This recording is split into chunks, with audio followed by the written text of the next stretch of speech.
Fédération de roller sport, on est régulièrement interpellé par des collectivités concernant l'utilisation des gymnases par des clubs qui pratiquent le roller. Donc là vous avez une salle qui est plutôt magnifique, hein.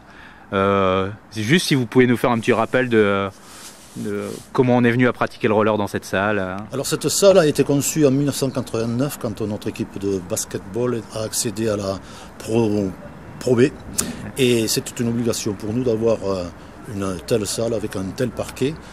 La Fédération française de basketball nous l'exigeait. Donc notre équipe de basket a joué sur ce parquet pendant des années. Hélas, elle a perdu un peu de son niveau originel, et ce qui fait que ça a entraîné des visées de notre club de la ville de Lourdes, le handball. Ce qui explique que sur ce terrain, vous avez deux terrains actuellement, un terrain de basket et un terrain de handball.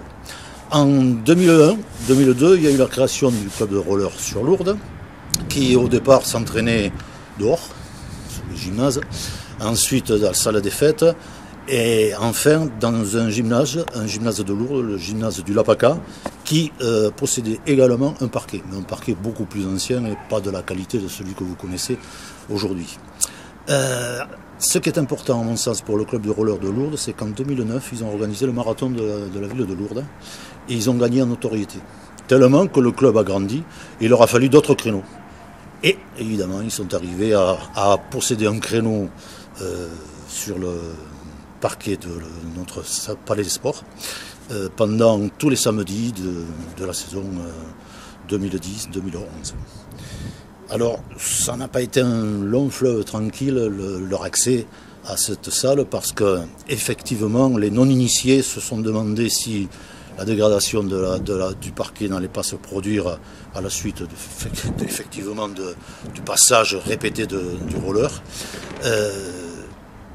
L'organisation de 2 championnats régionaux est passée par là, et ça a convaincu nos non-initiés. Les basketteurs et les handballeurs qui auraient pu à un moment donné donner quelques signes d'inquiétude ne nous ont fait jamais remonter quelques dégradations que ce soit. Et même au contraire, je peux vous dire moi que ce sont les basketteurs et les handballeurs qui causent des dégâts sur le parquet. À tel point que nous allons le refaire. D'accord, j'ai constaté juste les traces des buts en fait. Oui, les buts de handball et les bouteilles pour le basket.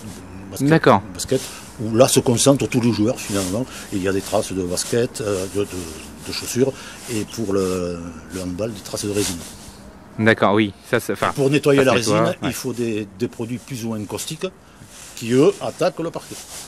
D'où la rénovation à venir. Voilà, d'où la rénovation à venir. Alors je tiens à vous signaler, M. Bourdin, que moi, en tant que conseiller municipal délégué au sport, je tiens à rassurer et à convaincre tous les conseillers municipaux de France et de Navarre qui n'ont aucune crainte à avoir sur la pratique du roller dans des salles de sport comportant un parquet comme le nôtre, ou mieux.